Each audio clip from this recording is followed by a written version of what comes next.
work. And we will move on to Josiane. As I said, she's gonna tell us a bit more about sleep and dreams in terms of ethical approaches in clinical research. So the floor is yours. Merci beaucoup. Vous voyez bien? Vous entendez bien? Oui.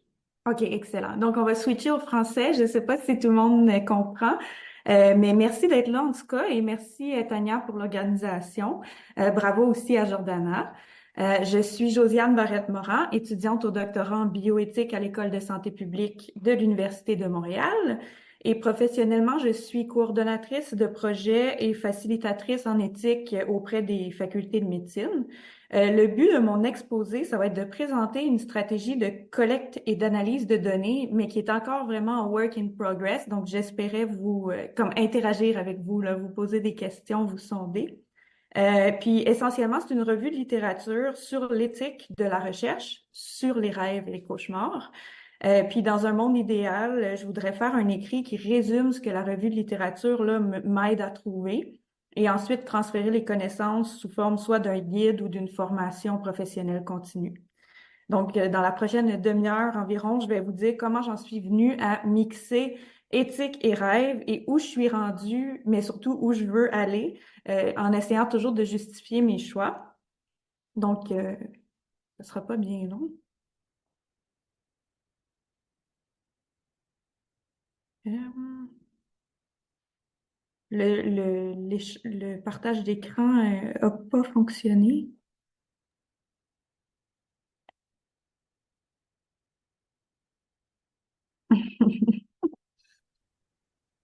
Vous le voyez comme en miroir, hein? On voit tes diapos sur le côté, puis ta diapo principale au centre. On n'est pas en plein écran. Là, ça marche? Oui. OK, excellent. Merci de votre patience. Fait que c'est ça, je vais vous dire comment j'ai mixé l'éthique et les rêves. Ben, d'abord, c'est avec les philosophes que j'ai fait le lien entre éthique et rêve. Il y a Saint-Augustin à gauche là, qui disait que tant que ça fait de mal à personne, comme dans un jeu vidéo, on peut faire ce qu'on veut en rêve sans qu'il y ait de conséquences tangibles ou sans avoir à se sentir coupable. Et il a vu une discontinuité donc entre lui quand il dormait et lui quand il était éveillé au niveau moral. Puis il a trouvé que ça valait la peine d'être exploré. Après, il y a d'autres philosophes qui n'ont pas nécessairement eu la même conclusion, qui trouvent plutôt qu'il y a une continuité au contraire. Il y a même la théorie de la continuité là, entre la personne qui rêve et la personne éveillée. Sinon, on a René Descartes, un grand classique que lui, il se disait, mes sens me trompent parce que je suis sûre de qu'est-ce qui m'arrive quand je rêve. Donc, comment est-ce que je peux me fier à mes sens pour interpréter le monde? Je suis pas conscient que je rêve. Ça aussi, c'est très intéressant.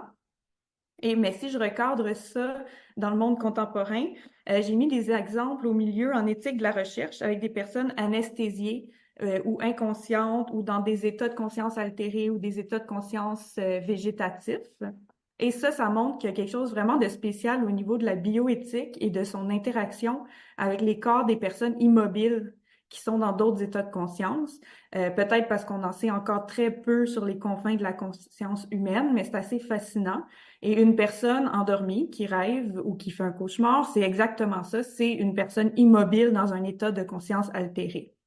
Finalement, je vous ai mis le fameux cas de la sexsomnie là, à droite, où la personne qui avait commis des méfaits pendant son sommeil a été déclarée non criminellement responsable. Donc, on se demande vraiment là, dans les forums publics, c'est quoi les responsabilités des personnes endormies, même parfois envers d'autres personnes endormies qui sont tout aussi vulnérables. Fait que c'est comme ça que je suis devenue fascinée par mon sujet. J'espère vraiment vous transmettre cette passion-là. Aussi, je vais quand même me passer un moment sur ma posture parce que c'est important d'être conscient quand on fait de la recherche, je pense, de d'où on vient. J'ai aucun conflit d'intérêt, là, bien entendu, mais je vis avec un trouble du sommeil. Fait que ça explique pourquoi j'y pense beaucoup plus souvent que la moyenne, là, disons, des gens. Puis moi aussi, j'ai déjà dormi dans un laboratoire. En plus, je suis particulièrement contente quand je me rappelle de mes rêves. J'aime ça m'en rappeler puis socialiser sur cette base-là, là, ce qui m'amène à un projet que j'ai coordonné sur la sociabilité du sommeil.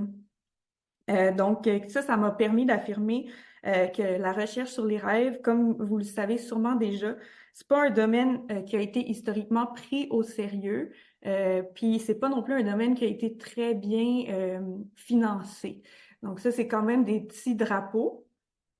Ça m'a aussi fait réaliser que le simple fait d'étudier à l'Université de Montréal, dans le fond, ça me permet d'avoir accès à énormément de réseaux. Donc, je suis devenue membre de plein de réseaux.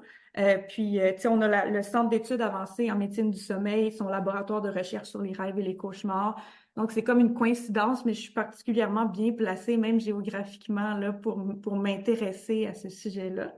Mais cela étant dit, je suis quand même une fille toute seule dans son projet, qui a pas de moyens, pas d'équipe, pas d'études en médecine. Fait que ça a joué dans mon choix là, quand j'ai cherché les bases de données pour ma revue. Je voulais accéder donc à partir de la maison à des trucs accessibles gratuitement. Dans les livres de méthodologie, il y en a qui sont plus honnêtes que d'autres. Il y en a qui prennent vraiment le budget ou le fait d'être seul ou d'avoir une grande équipe en considération dès le design. Puis ça, je trouve ça vraiment le fun. Je trouve ça honnête quand on avoue que d'où on vient, ça va donner une forme finalement à notre protocole de recherche. Tu sais, vaut mieux le dire. Euh, il y a aussi le fait que les revues narratives requièrent souvent moins de temps, moins d'énergie, moins de personnel qu'une revue systématique comme celle qu'on vient de voir.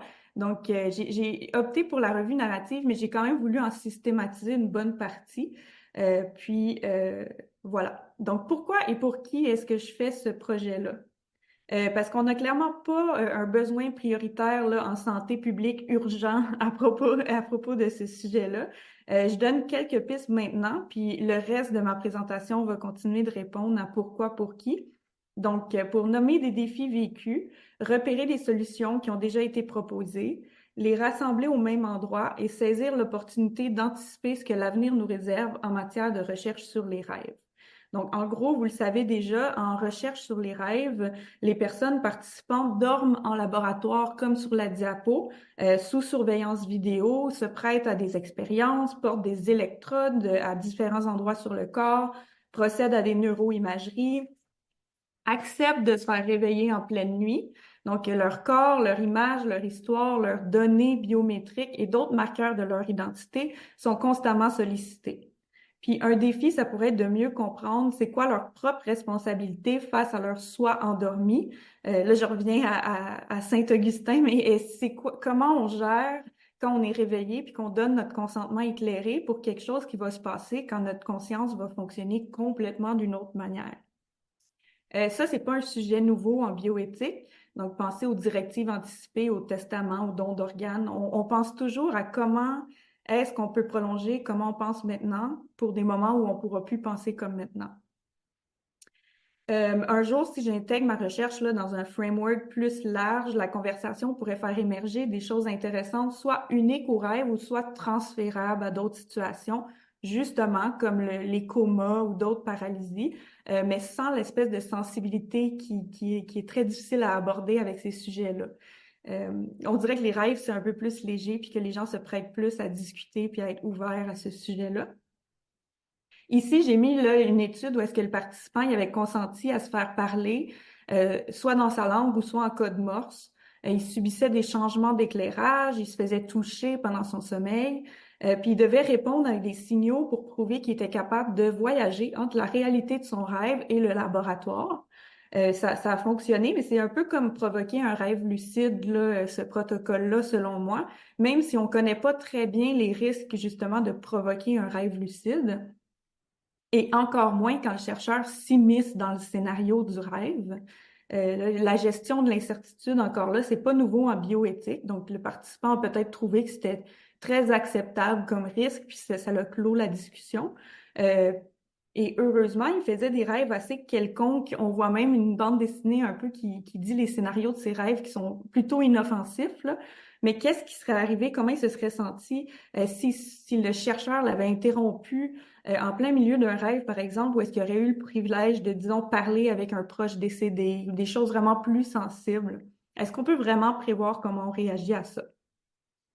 Ça, c'était des mini-exemples tirés du laboratoire en tant que tel, mais même à l'extérieur du laboratoire, donc à la maison ou en transit. Les participants livrent des récits de vie et de rêve à teneur confidentielle, justement, en nommant même des fois avec qui elles partagent leur lit, en portant des bagues, des montres intelligentes, en utilisant des applications sur leur téléphone ou en tenant des journaux intimes auxquels les équipes ont accès. Là, c'est sûr qu'on peut dépersonnaliser les récits puis les détruire pour respecter le droit à la vie privée. Sauf que c'est difficile de garantir au nom de l'équipe de recherche des choses qui dépendent d'une application web, par exemple. Puis ça non plus, c'est pas nouveau en bioéthique. C'est juste nouveau de l'aborder par rapport aux règles. D'ailleurs, comment est-ce qu'on régule l'interaction entre les participants puis leur équipe de recherche quand, par exemple, il n'y a pas une personne qui est un personnel de soins? Des fois, c'est vraiment juste des chercheurs ou juste des techniciens. Puis le participant peut avoir l'impression qu'il va se faire aider ou qu'il va obtenir des soins alors que c'est pas nécessairement le cas, et vice-versa. Donc, qu'est-ce qui arriverait aussi si le contenu d'un cauchemar particulièrement traumatisant inquiéterait une chercheuse? Est-ce qu'elle doit intervenir, rien faire, le dire à qui? Fait que c'est tout là que je vois des enjeux éthiques qui n'ont pas vraiment été explorés auparavant. Mais malheureusement, il n'y a aucune trace de toutes ces questions-là dans la littérature parce que c'est pas une habitude qui est valorisée là, en recherche que d'écrire dans son article comment ça a été avec le comité d'éthique de la recherche. Là. Personne n'en parle, personne ne le dit. Puis ma question, c'est ça regarde comment pour l'avenir? Parce que les défis vont devenir de plus en plus complexes au rythme où est-ce que les équipements médicaux se sophistiquent, puis au rythme où est-ce qu'on inclut le digital dans la médecine puis la recherche. Puis ça puise déjà, lorsqu'il y a un intérêt financier, là, à même nos insécurités et nos impératifs de productivité. Puis il y a souvent un discours aussi d'optimiser le repos puis le sommeil qui est inquiétant et qu'il faut prévenir, je pense, dès maintenant. Puis sans compter, là, comme je disais, le volet recherche et développement, où est-ce qu'il y a des corporations qui vont voir des avantages à mettre en marché le plus de gadgets ou de techniques possibles, le plus d'applications de méditation possible. Puis ça va, selon plusieurs, coloniser notre dernier rempart d'intimité, notre dernier rempart de repos. Comme justement Course avait célèbrement tenté de le faire pendant le Super Bowl avec une experte sur les rêves. Il avait essayé de provoquer une publicité à l'intérieur des rêves des gens qui regardaient cet événement très médiatisé. Pardon. Euh, C'est ça, j'ai rajouté une boule de cristal parce que quand je reviens à mon parcours, c'est toute une expérience qui me permet de faire des prédictions à l'avance sur ce que je vais trouver dans ma revue de littérature. Donc, j'aime autant mieux aussi le dire d'avance, là, mais sans tomber dans un billet de confirmation, là, j'espère, mais tu sais, de prévoir que je trouverai pas grand-chose, en fait. Ce que ça adonne que je sais déjà qu'il y a 2 numéros de revue scientifiques avec comité de lecture qui ont été spécifiquement dédiés à l'éthique et au sommeil dans toute l'Amérique du Nord. Puis que un de ces 2 numéros-là est même pas encore sorti. Il va falloir attendre en octobre prochain pour le voir. Fait que c'est vraiment pas grand-chose. Et dans ce gros nombre-là de 2 numéros de la même revue, en plus, dans les 2 cas, c'est la même AMA Journal of Ethics. Il y a juste une infime fraction des articles qui parlent des rêves ou des cauchemars parce que c'est une surspécialité dans une surspécialité. On s'entend que c'est sûr qu'il n'y a pas beaucoup de place qui est réservée à ça. Puis c'est pas pour tout le monde que sommeil égale rêve non plus. Des fois, c'est vu comme 2 domaines distincts. Je sais aussi en partant qu'il y a un docteur, le docteur Wickwire, qui a cherché en 2014 les mots-clés ethics et sleep medicine pour trouver finalement juste le numéro de 2008 que je viens de mettre à l'écran. Il s'était ensuite tourné vers des conférences dans le domaine autour de lui pour finalement n'en trouver aucune qui abordait l'éthique. Fait que moi, ce que je veux faire, c'est la même chose que lui, mais plusieurs années plus tard. Donc, c'est-à-dire une revue de littérature narrative semi-systématique, mais cette fois-là, version recherche sur les rêves au lieu de médecine du sommeil. Fait que ma question de recherche, dans le fond, c'est dans le peu de littérature récente, tu sais, je commence déjà modeste, là. Dans le peu de littérature qui mentionne à la fois l'éthique et les rêves, c'est quoi les enjeux éthiques qui sont abordés? Fait que récente, selon les standards dans le monde scientifique, c'est les 10 dernières années. J'ai fait quelques abandons, là, comme on voit, au niveau des mots-clés, qui se sont finalement limités à dream et éthique, en français et en anglais, puis toutes les variations plurielles, passé, composé, tout ça. C'est simplement aussi les deux langues que je connais, que j'ai choisies. Puis je les comprends, puis je juge qu'ils vont bien représenter là, le monde occidental contemporain, où se mène d'ailleurs la vaste majorité de la recherche sur le sommeil, les rêves et les cauchemars. Pourquoi finalement j'ai abandonné le mot sommeil? Entre autres à cause des découvertes récentes là, que bon, on a longtemps associé les rêves à la phase REM. Maintenant, il y a même des rêves non REM. Puis il y a même une partie de chercheurs qui vont dire qu'on rêve quand on est éveillé. Fait que finalement, j'ai comme un peu coupé le lien avec le sommeil pour vraiment me concentrer sur rêve en me disant que si quelque chose aborde le sommeil et les rêves à la fois, je vais trouver de toute façon le sujet des rêves dans la publication sur le sommeil. Puis, faut juste savoir aussi, rêve, c'est polysémique autant en français qu'en anglais. Ça veut dire qu'on l'utilise pour parler d'autre chose que les rêves. Fait qu'on dit rêve pour parler d'espoir, comme je rêve de finir mon doctorat.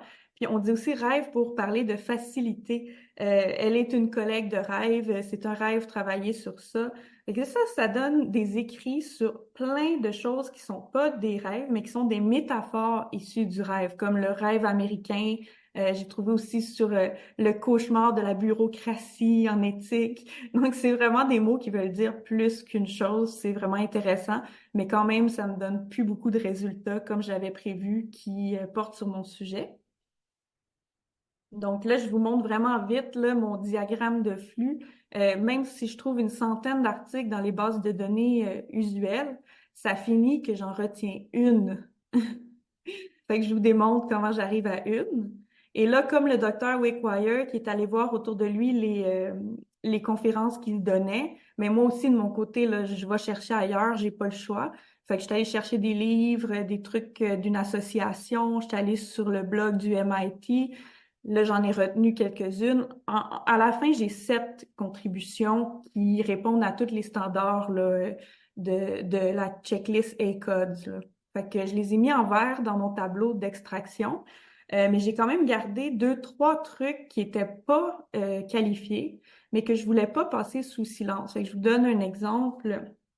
C'est clair qu'on a Freud à quelque part. C'est clair que Freud, c'est plus ou moins pertinent, puis c'est pas assez récent.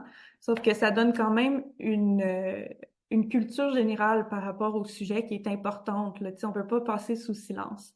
Fait que je l'ai pas gardé parce que il était pas récent des 10 dernières années, mais je veux quand même en être consciente. Fait que je l'ai gardé dans mon tableau en rouge. Fait que je l'utiliserai pas, mais je le garde en tête. J'ai aussi gardé des contributions qui viennent pas de l'Occident, même si mon critère c'était l'Occident. Comme ça, je peux m'ouvrir sur le monde puis être culturellement sensible à qu'est-ce qui se fait. Surtout quand on sait que c'est pas parce qu'il y a du monde au MIT qui ont l'idée, par exemple, d'implanter des rêves que ça n'existait pas depuis des milliers d'années dans des traditions culturelles, religieuses de d'autres pays qui sont vraiment importantes de le reconnaître quand même. On peut pas se mettre à dire qu'on invente des choses en 2024 quand il y a des cultures qui font ça depuis tellement longtemps. Et que c'est pour ça vraiment que je garde même des choses que je garde pas, en guillemets. Euh, Fait que dans le fond, juste pour revenir sur ma fameuse question pour qui, pourquoi, ben, je me suis posé plein de questions. Puis en éthique, il y a comme 3 niveaux d'éthique, comme une pyramide. Puis l'éthique de la recherche, elle se situe au niveau de la mésoéthique, fait qu'elle est à moitié de la pyramide au milieu. Puis quand on regarde la définition de la mésoéthique, dans le fond, on a tout de suite les populations qui me concernent. Fait que je vous invite, là, si vous voulez, un jour à googler la définition, mais ça l'inclut vraiment les êtres humains qui participent à la recherche, les personnes qui conduisent cette recherche, puis finalement, de façon moins explicite, les comités d'éthique de la recherche. Eux autres entrent en contact direct ou indirect avec les 2 autres populations, donc souvent par écrit, par les protocoles, par les demandes de révision de dossiers. Fait que c'est plus indirect, mais ils ont quand même le meilleur intérêt des 2 autres populations à cœur. Fait que là, je vous ai expliqué pourquoi j'avais gardé des trucs plus vieux. Puis j'ai aussi mis mon tableau en ordre chronologique là, pour trouver facilement mes contributions. Là, je vous zoome parce qu'on pouvait rien lire. C'est quoi que je voulais savoir à chaque fois? Puis je vous ai donné mon exemple de Freud, mais où je l'ai trouvé, c'est quel type de littérature, quel public, quelle population, qu'est-ce qui a été identifié. Fait que là, dans Freud, on va c'est surtout ça là, qui m'intéresse. L'influence des rêves sur le comportement éthique. Fait que quand on rêve qu'on a oublié de mettre notre masque en plein milieu de la pandémie, il y en a qui vont penser à mettre leur masque à cause de leurs rêves, puis ça a finalement eu un impact dans leur vraie vie avec des ramifications assez intéressantes. Les choix éthiques auxquels les personnes qui rêvent sont confrontées dans le rêve. Qu'on revient à Saint-Augustin encore, donc si je trompe mon mari dans mon rêve, est-ce que je devrais ressentir de la culpabilité? Puis là, j'explique pourquoi je l'ai pas retenu, mais pourquoi j'aime savoir ça, dans le fond.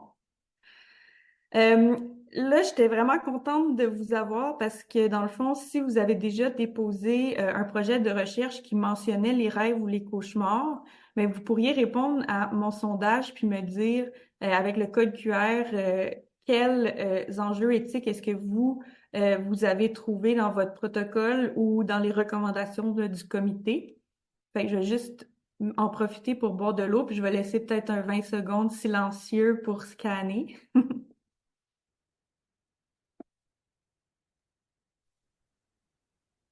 Si jamais tu souhaites rejoindre un plus grand public, il y aurait peut-être moyen pour nous de faire circuler via le réseau de la CSS aussi. Oui, j'aimerais beaucoup ça, fait que je vais t'écrire, c'est sûr. Oui, je pense que ça serait une bonne utilisation des ressources. Merci, merci.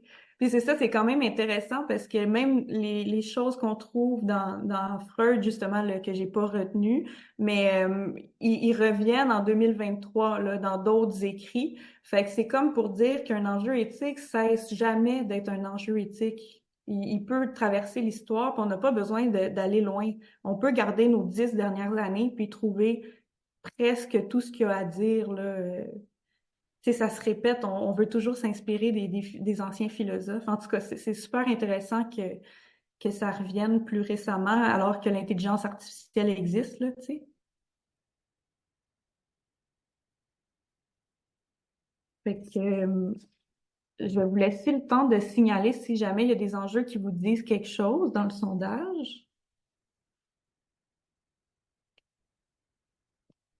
Mais je vais quand même vous donner des résultats de littérature, puis ça va être vraiment intéressant de les comparer avec ce que les personnes qui ont la vraie expérience me disent avec le sondage. Mais quand je regarde des livres qui bougent pas, qui respirent pas, ça me donne clairement des sujets chauds puis des sujets froids.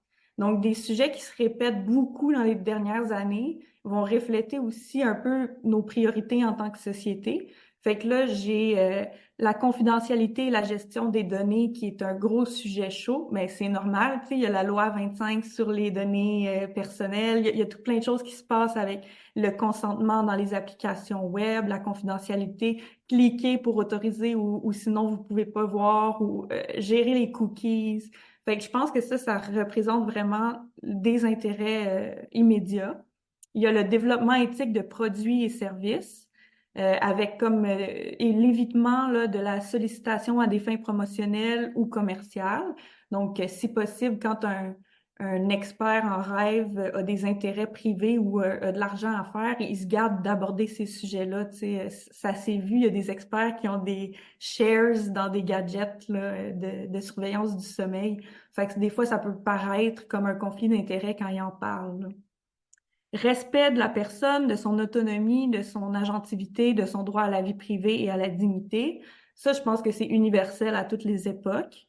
Le calcul risque-bénéfice par rapport à l'interprétation, à la suppression, à l'implantation ou à l'incubation de rêves. Ça, c'est sujet chaud parce que il y a de plus en plus de gens qui veulent mettre des techniques de induction des rêves lucides à la maison. Il y a des gants aussi pour favoriser tel type de rêve. Il y a l'aromathérapie. Il y a toutes sortes de trucs. Puis on peut se demander, est-ce que est-ce que c'est vraiment un rêve quand on le contrôle, là, à un moment donné? Tu sais, c'était pas un truc super imaginatif de laisser aller. Puis là, tout d'un coup, même là, faut que je travaille, faut que je réfléchisse, faut que je contrôle. Et ça, c'est vraiment intéressant. Puis on connaît mal, bien entendu, là, les risques. Ça peut avoir l'air vraiment inoffensif. Mais un des risques, ça pourrait être de mal distinguer la réalité des rêves à un certain point. Puis les sujets froids, donc ils reviennent pas tellement souvent. Il va y avoir la responsabilité individuelle et collective. Puis ça, c'est vraiment dommage parce que normalement, dans tout, là, en éthique, c'est oublier la responsabilité collective. Mais c'est intéressant parce qu'on devrait penser plus à ça. Les personnes endormies puis leur vulnérabilité devraient être prises en charge collectivement. Puis je trouve que c'est pas assez fait autour de nous. Exemple, dormir en public, ça peut faire l'objet d'un signalement au 911 dans certains contextes, là, tu sais. Fait que je trouve que on devrait quand même penser à la responsabilité collective, mais malheureusement, ça apparaissait pas du tout dans la littérature. Que je vais pas toutes vous les donner, mais je pense que je vous ai donné les grandes lignes. Puis j'ai vraiment hâte, comme je disais, de voir s'il y a une différence entre le papier, vraiment la revue de littérature, puis ce que les gens en chair et en os vont me dire à quoi ils ont pensé quand ils ont conçu leur projet, puis sur quoi ils se sont fait rediriger par le comité aussi d'éthique de la recherche. Donc voilà. Une autre question, ça pourrait être, est-ce que vous trouveriez ça utile, une formation sur l'éthique en recherche pour les personnes vraiment endormies ou qui rêvent ou qui font des cauchemars? Ou est-ce que en ce moment vos mécanismes vous aident déjà assez? Ou est-ce que si vous prenez par exemple un atelier sur la déontologie de la médecine, vous allez l'appliquer à la médecine du sommeil, puis vous allez trouver que ça se traduit bien? Ou au contraire, vous aimeriez des précisions? Je vous laisse le plancher. Je suis ouverte parce que moi, c'est vraiment en progrès. Fait que c'est super précieux que vous soyez là. Merci.